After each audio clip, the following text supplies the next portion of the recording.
Ahilya classes के YouTube channel में आपका एक बार फिर से स्वागत है। मैं प्रत्यूष कौशल आज आपके लिए लेकर आया हूं NCERT कक्षा 10 कोर्स ब हिंदी स्पर्श, जिसका पाठ है पर्वत प्रदेश में पावस।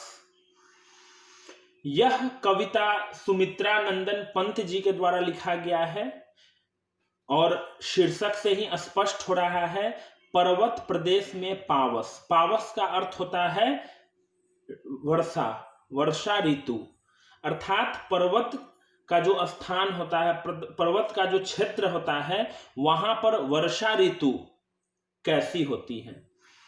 तो यहां पर सुमित्रा नंदन पंत जी अपने कविता के माध्यम से उस क्षेत्र के बारे में, उसके सौंदर्य के बारे में बतलाने का प्रयास किए हैं, जो मैं बताऊंगा आगे कविता में। लेकिन उससे पहले इस कविता से संबंधित जो भी कठिन शब्द हैं उनका मैंने शब्दार्थ लिखा है ताकि आप सीख लीजिए। तब मैं आपके समक्ष मैं यह व्याख्यायित करूंगा। इससे होगा कि आप भली भांति इसके अर्थों को समझ पाएंगे, क्योंकि यह प्रकृति के आंगन में लिखा हुआ एक कविता है, प्रकृति पर लिखा हुआ कविता है, जो प्राकृतिक सौंदर्य को उद्घाटित करेगा। तो इसमें जो कठिन शब्द है उसको जानना भली भांति अति आवश्यक है। तो कृपया कर इसको आप लिख लेंगे और याद कर लेंगे, पढ़ लेंगे। याद करने की आवश्यकता नहीं, इसको पढ़ लेंगे और उसके बाद मैं इसकी व्याख्या करूंगा।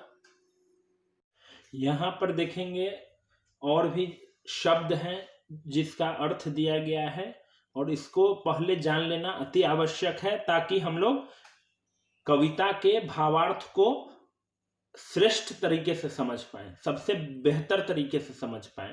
इसलिए इन सारे शब्दों को सीख लीजिए, तब मैं आपको पर्वत प्रदेश में पावस कविता का व्याख्यान करूंगा।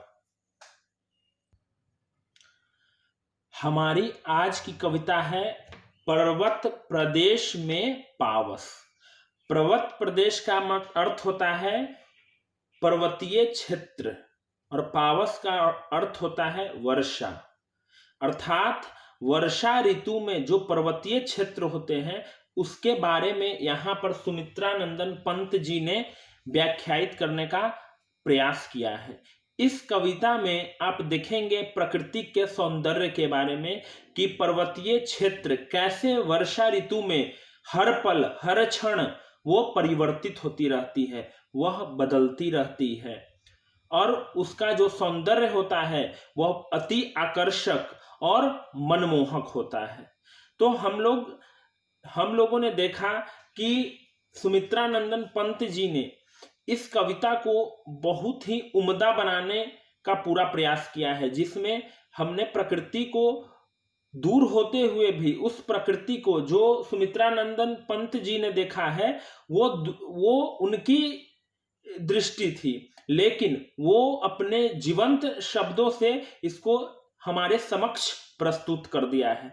तो अब हम देखते हैं कि कैसे वो हमारे समक्ष वो दृष्टिगोचर होता है।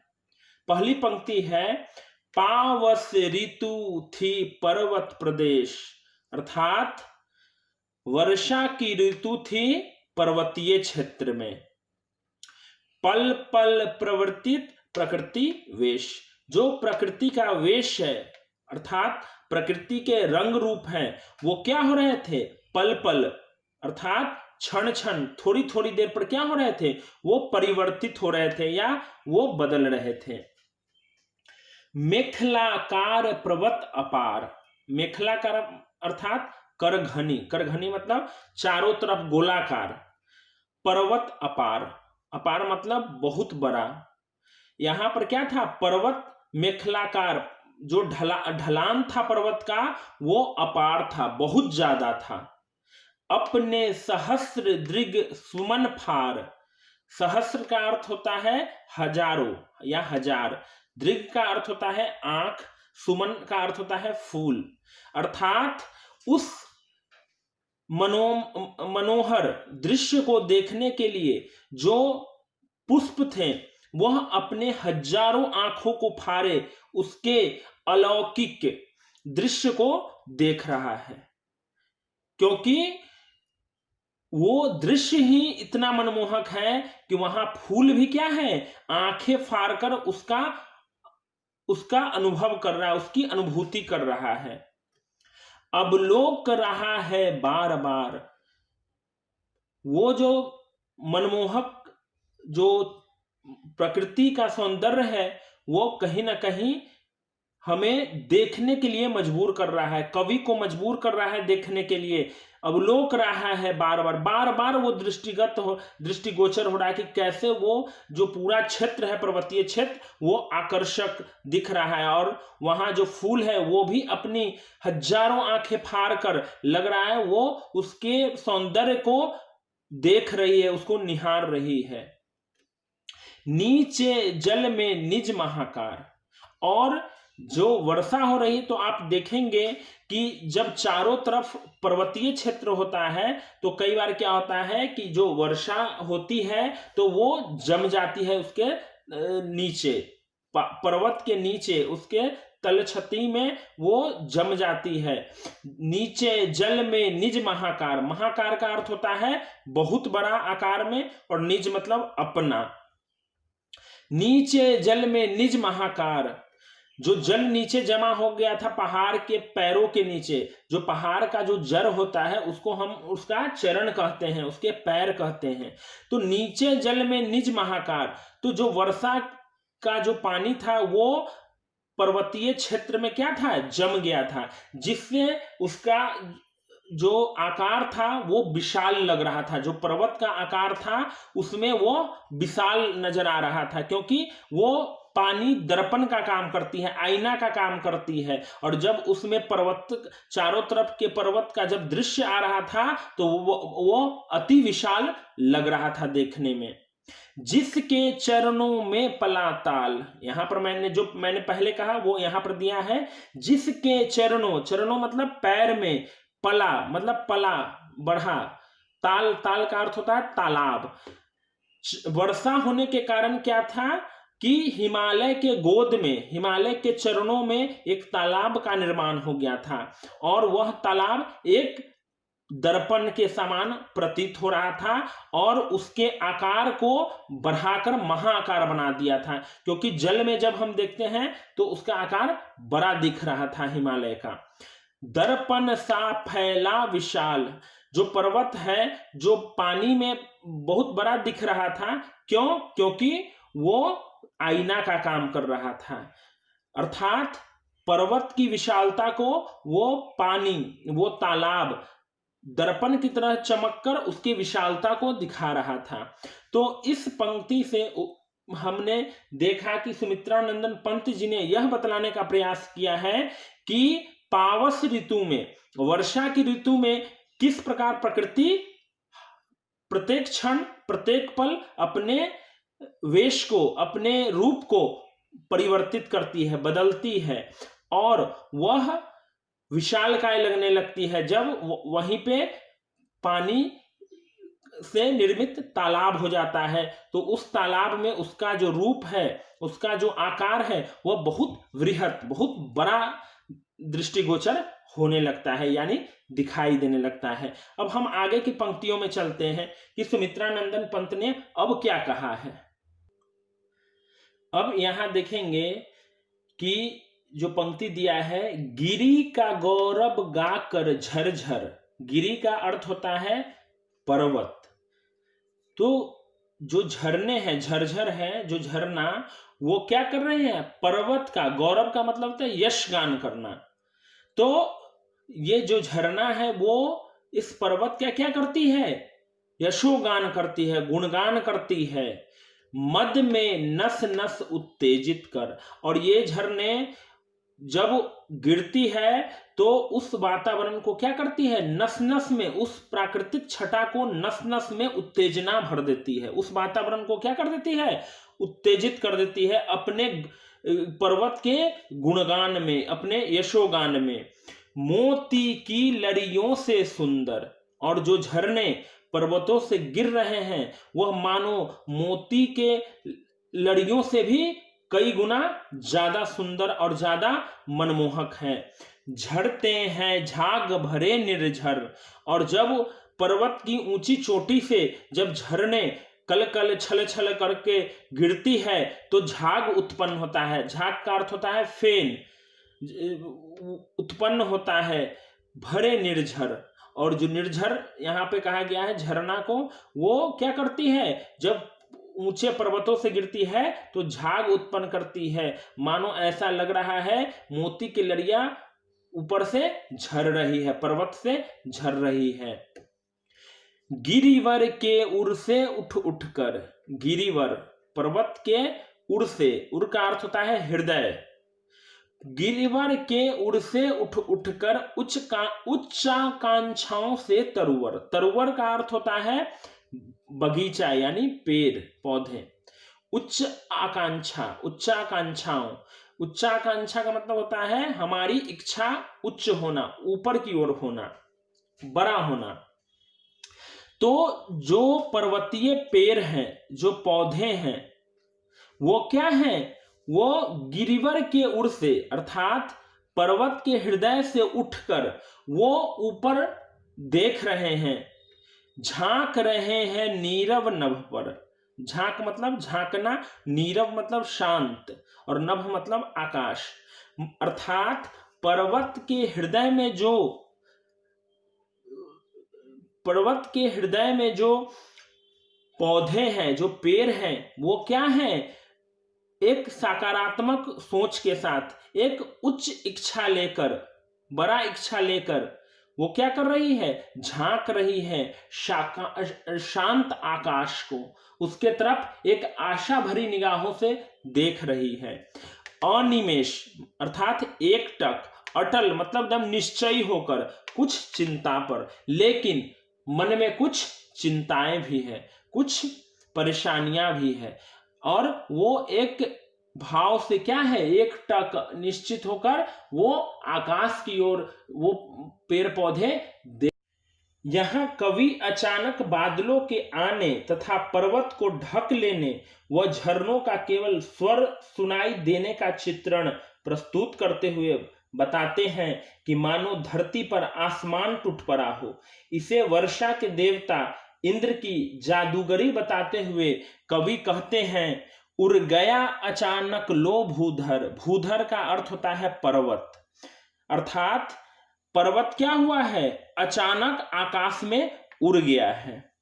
फरका अपार पारद के पर, फरका मतलब फरकना, हिलना, अपार मतलब बहुत ज्यादा, और पारद का अर्थ होता है सफेद रंग की चमकीली बादल। पर का मतलब होता है डैना, पक्षी के जो पंख होते हैं। तो फरका अपार पारद के पर, अर्थात बादल का जो डैना है, जो पंख है, वो अपार गति से क्या हो रहे हैं, तेजी से वो हिल रहे हैं। रव शेष रह गए हैं निर्झर। रव का अर्थ होता है कोलाहल, आवाज, ध्वनि, अर्थात निर्झर जो झरना है उसका मात्र आवाज रह गया है, शेष बचा हुआ है। टूट पड़ा भू पर अंबर, मानो भू पर, धरती पर, आकाश से बादल क्या हो रही है, टूट पड़े हैं, एकदम वर्षा बहुत ज्यादा हो रही है पर्वतीय क्षेत्र में। इस यहाँ पे सुमित्रा नंदन पंत जी बताना चाहते हैं कि जब बहुत ज्यादा बारिश जब धरती पर आती है तो वो मानो एकदम गजब सा प्राकृतिक सौंदर्य दृष्टिगोचर होता है। धस गए धरा में सभय शाल, धस मतलब गर गए, धरा, धरा मतलब धरती में, सभय मतलब पूरा शॉल। जो पर्वतीय क्षेत्र में शाल का वृक्ष है वो इतनी अत्यधिक वर्षा होने से क्या हो गई, धस गए जमीन में। उठ रहा धुआं जल गया ताल, अर्थात इतना बारिश हुआ कि जो जब वो वाष्पीकृत हो रही है उसका जल तालाब का, तो मानो ऐसा लग रहा है कि तालाब क्या हुआ, जल गए हैं। जब बादल ऊपर आ गया तो मानो ऐसा लग रहा है कि तालाब के जलने से जो धुआं उठ रहा है वह बादल प्रतीत हो रहा है। अर्थात जब तालाब के ऊपर आकाश में जो बादल सफेद कलर की जो बिछी हुई है, जो आई हुई है, वह मानो ऐसा प्रतीत हो रहा है जैसे तालाब जल गई हो और वह सारे जितना भी पानी तालाब का है वह वाष्प बन के, धुआं बन के वहां पे वो आकाश में विचरण कर रहा हो, घूम रहा हो।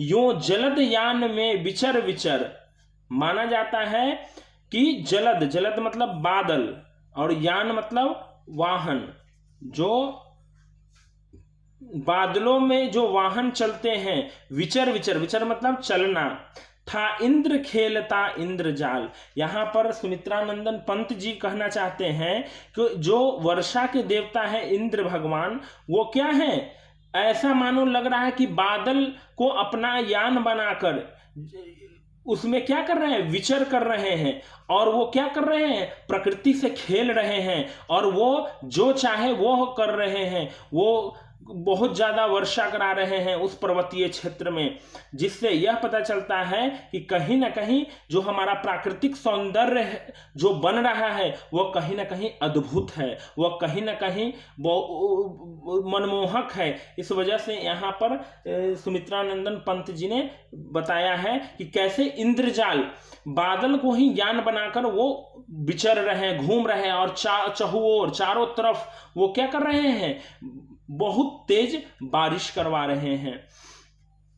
तो हमने इसका भावार्थ जान लिया, और हमने यह देखा कि इस कविता में सिर्फ और सिर्फ प्रकृति की बात हुई है, प्रकृति के सौंदर्य की बात हुई है, पर्वतीय क्षेत्र में जो वर्षा ऋतु होती है उसकी बात हो रही है कि कितना वो मनमोहक, कितना वह शालीन और कितना वह आकर्षक दिखाई देता है। उसी को यहाँ पर सुमित्रानंदन पंत जी ने दृष्टि गोचर कराने का प्रयास किया। यहाँ शब्दों में सजीवता है, सब शब्द अपने आप में सटीक हैं, जो अपने अर्थों को भली भांति प्रस्तुत कर रही है। तो हमने आज की कविता को देखा, इसके भावार्थ को देखा कि किस तरह इसके भावार्थ सुस्पष्ट आ रहे हैं। तो मुझे आशा है कि प्रिय दर्शक आप बेहतर तरीके से समझे होंगे इस कविता को, और इसके प्राकृतिक सजीवता को देखे होंगे कि सुमित्रानंदन पंत जी ने जो विचार मन में रखकर ये कविता लिखा, वह हूबहू आज हमने उसका दर्शन कर लिया। तो हमने देखा कि ये सब कविता का जो कठिन शब्द था, अगर सीख लिया जाए तो ये कविता आसानी से समझा जा सकता है, और शब्दार्थ में मैंने अर्थ भी दिया है और मैंने इसका व्याख्या भी किया है। इसलिए अब आपको, मुझे लगता है कि आपको कोई अब इस कविता में कठिनाई नहीं होने वाली है। अगर यह वीडियो पसंद आपको लगता है तो आप इसे सब्सक्राइब कीजिए और अपने दोस्तों को शेयर कीजिए। मैं चाहता हूं कि जैसे आप इंटरनेट के माध्यम से, यूट्यूब के माध्यम से आप इस पाठ को सीख लेते हैं, वैसे ही आप दूसरे लोगों को भी मौका दीजिए कि वो भी सीख लें। कृपया इसे आप वहां तक पहुंचाएं, जिन लोगों की जरूरत है उनको भेजें, ताकि वो भी इससे ज्ञान अर्जित करके वो अपने नवीन ज्ञान को बढ़ाने का प्रयास करें। तो यह मेरा एक प्रयास था, जिसे आप लोग सराहिए और इसे शेयर कीजिए, सब्सक्राइब कीजिए, और तब तक के लिए धन्यवाद। हम अगले वीडियो में नए पाठ के साथ उपस्थित होंगे।